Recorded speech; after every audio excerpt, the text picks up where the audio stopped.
20,000 Leagues Under the Sea, Chapter 15, A Letter of Invitation. On the next day, November 9th, I awoke after a long 12-hour sleep. As usual, Conseil came in to ask how Monsieur had slept and to offer his services. He had left his Canadian friend sleeping like a man who spent his life doing nothing else. I let him chatter on as he pleased without giving much thought to answering him. I was preoccupied with Captain Nemo's absence during our reunion of the previous afternoon, but I hoped to see him again soon. I quickly got into my clothes made of byssus fabric. Conseil made several comments on them, and I told him they were made from the shiny, silky threads with which the pinna, a kind of oyster-like creature very common near the shores of the Mediterranean, attaches itself to rocks. In olden days, people used it to make beautiful cloth, stockings, and gloves, for it is both very soft and warm. The crew of the Nautilus could therefore dress at little cost and without having to take anything from cotton plants, sheep, or silkworms on land. Once dressed, I went to the big lounge. It was empty.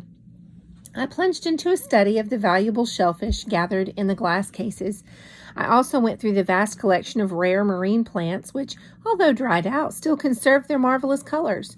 Among these precious hydrophytes, I noticed some whorled Cladostophae, peacock-like Padinae, Caulerpae, shaped like vine leaves, graniferous Callithymnions, delicate scarlet-tinted Ceramidae, fan-shaped agars, acetabula, looking like the tops of mushrooms, and which for a long time were classed among zoophytes, and finally many different kinds of sea wrack. The entire day went by without my being honored by a visit from Captain Nemo. The panels in the lounge never opened. Perhaps he did not want us to become bored with these beautiful things. The Nautilus kept heading east-northeast at a speed of 12 knots and at a depth varying between 165 and 200 feet. On the next day, November 10th, the same neglect and solitude. I saw none of the crew. Ned and Conseil spent most of the day with me. They were astonished at the captain's mysterious absence. Was this strange man sick? Had he changed his mind about what to do with us? But as Conseil pointed out, we were enjoying complete freedom and good food. Our host was keeping his side of the bargain. We couldn't complain, and the strangeness of our fate held such fine compensations that we had no right to blame him. That day I started a diary of our adventures, which has since permitted me to recount them with the greatest accuracy. However, there was one peculiar thing about this diary. It was written on paper made from eelgrass. Early in the morning of November 11th, fresh air spreading throughout the inside of the Nautilus told me that we had surfaced in order to renew the oxygen supply. I went to the central companionway and up onto the platform. It was 6 o'clock. The sky was clouded and the sea gray but calm. There was hardly any swell. I was hoping to meet Captain Nemo there, but I had no idea whether or not he would come out on deck. I only saw the helmsman imprisoned in his glass cage. I sat down on the ledge formed by the dinghy's hull and took deep breaths of the delicious salt air. Little by little, the mist began to lift beneath the sun's rays as it rose over the eastern horizon. The sea flamed like a powder trail under its light.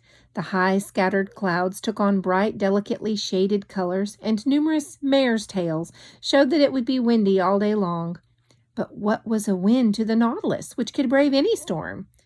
I was admiring this joyous sunrise, so gay and invigorating, when I heard someone climbing up the companionway. I got ready to greet Captain Nemo, but it was the first mate who appeared. I recognized him as being the man who had accompanied the captain when he had first visited us in our cell. We walked forward on the platform without seeming to notice my presence, or he walked forward. With a powerful telescope, he very carefully scanned the entire horizon. Then, when this examination was over, he went to the hatch and pronounced the following words. I remember them well, for each morning they were repeated under the same condition. They were, Notron respec lorni virch. As to what they meant, I have no idea. After uttering these words, the first mate went back inside the ship. I thought that the Nautilus would probably once again dive below the surface, and I therefore went down the hatch and along the gangways to my cabin. 5 days went by like this, without the slightest change in the routine of our lives. Every morning I went up on the platform. The same sentence was uttered by the same man. Captain Nemo did not appear. I'd given up hope of seeing him when on November 16th, as I entered my room along with Ned and Conseil, I found a note lying on my table. I opened it impatiently. The handwriting was clear and neat, but somewhat ornate and Germanic in style. The note read as follows. November 16th, 1867. Professor Aronnax, on board the Nautilus. Captain Nemo has the pleasure of inviting Professor Aronnax on a hunting expedition tomorrow morning in his forests of Crespo Island. He hopes no previous engagements will prevent the professor from accepting, and he would also be very pleased if his companions would care to join him. Captain Nemo, commander of the Nautilus. "A hunting expedition!" cried Ned. "In his forest of Crespo Island?" added Conseil. "Does that mean he sometimes goes on shore?" asked Ned Land. "There seems to be little doubt about it," I said as I reread the letter. "Well, then, there's nothing to do but accept," said the Canadian. "Once we're on dry land, we'll see what we can do. Besides, I wouldn't mind eating a few fresh pieces of venison."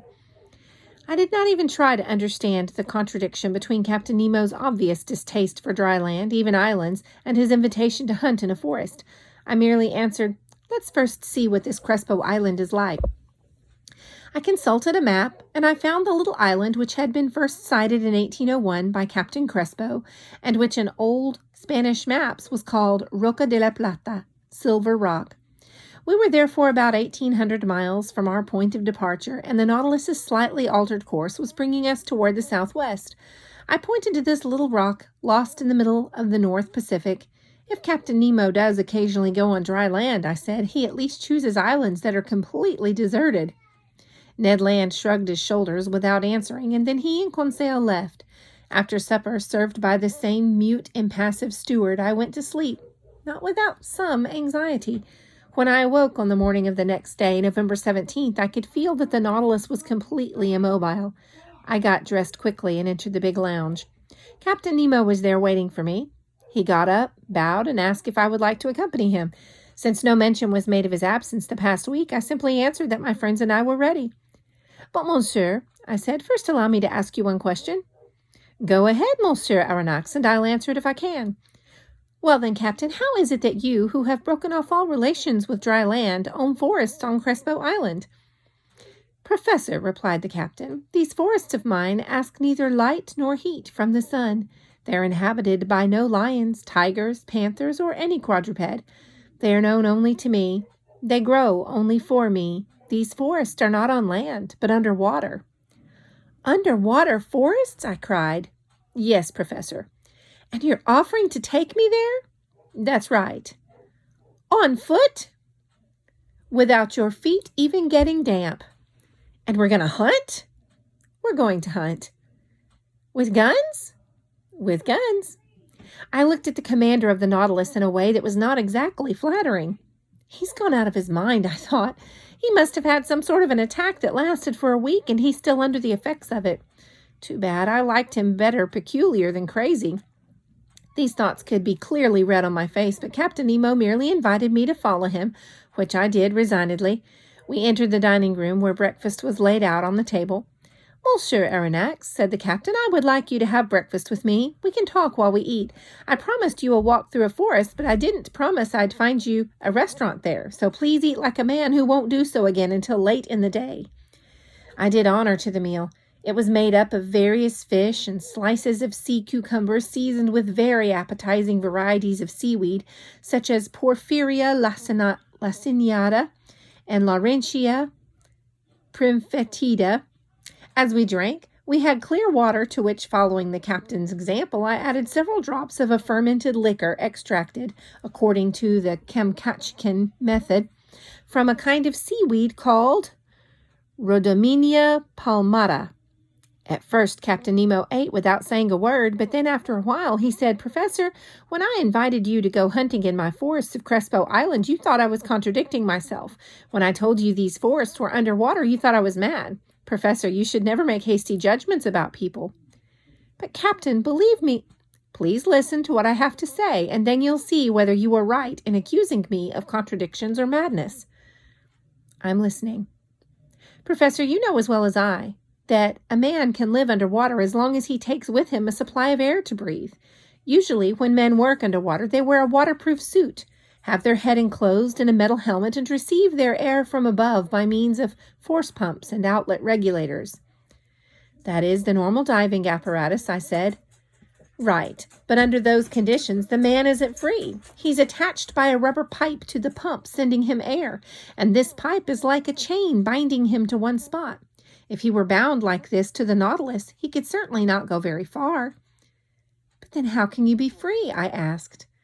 By using a device invented by 2 of your compatriots, which I have perfected for my own use, and which will permit a man to venture into new physiological conditions without suffering from any bodily harm. It's composed of a tank with thick steel walls in which I store air at a pressure of 50 atmospheres. This tank is carried on the back by means of straps like a soldier's pack. At the top, there's a compartment from which the air, held back by a kind of bellows, is released under normal pressure. In the usual apparatus, 2 rubber tubes go from this compartment to a mask covering the mouth and nose of the man using it. One is for breathing in fresh air and the other for exhaling, and the tongue is used to close off one or the other, depending on the user's needs. But for me, since I have to move around under considerable pressure in the ocean depths, I had to have my head enclosed in a copper sphere, somewhat like that of divers, and it is to this helmet that the inhaling and exhaling tubes are connected. Right, Captain, but the air you can take with you must get used up quickly, and once it contains no more than 15% oxygen, it's no longer any good for breathing. That's right, but as I have said, Monsieur Aronnax, the Nautilus's pumps allow me to store air under considerable pressure, and thus I can put enough air in the tanks to last for 9 or 10 hours. I have no further objections to make, I answered. I would only like to know, Captain, how you light your way along the ocean floor. With a device, Monsieur Aronnax. The breathing apparatus is carried on the back, whereas this is attached to the belt. It is composed of a Bunsen battery, which is activated not with potassium bichromate, but with sodium. An induction coil gathers the electricity produced and sends it along to a special kind of lantern. Within this lantern, there's a glass tube in the form of a coil which contains only a residue of carbon dioxide. When the apparatus is turned on, the gas becomes luminous, giving off a whitish continuous light. Thus equipped, I breathe and see perfectly well. Captain Nemo, you have given me such overwhelmingly convincing answers to all my objections that I hardly dare have any doubts left. But even though I'm forced to believe in your devices, I still have reservations about the gun I'm going to use. But it's not a gun that uses powder, replied the captain. What is it then, an air gun? Of course. How do you expect me to manufacture powder on board when I have neither saltpeter, sulfur, nor charcoal? Besides, I said, in order to shoot underwater, in a medium 855 times denser than air, you have to overcome a considerable resistance.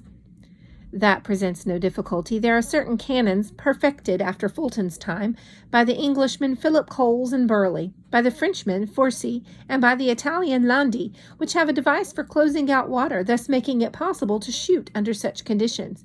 But let me say again that since I have no powder, I use air instead, under high pressure, abundantly furnished by the Nautilus's pumps.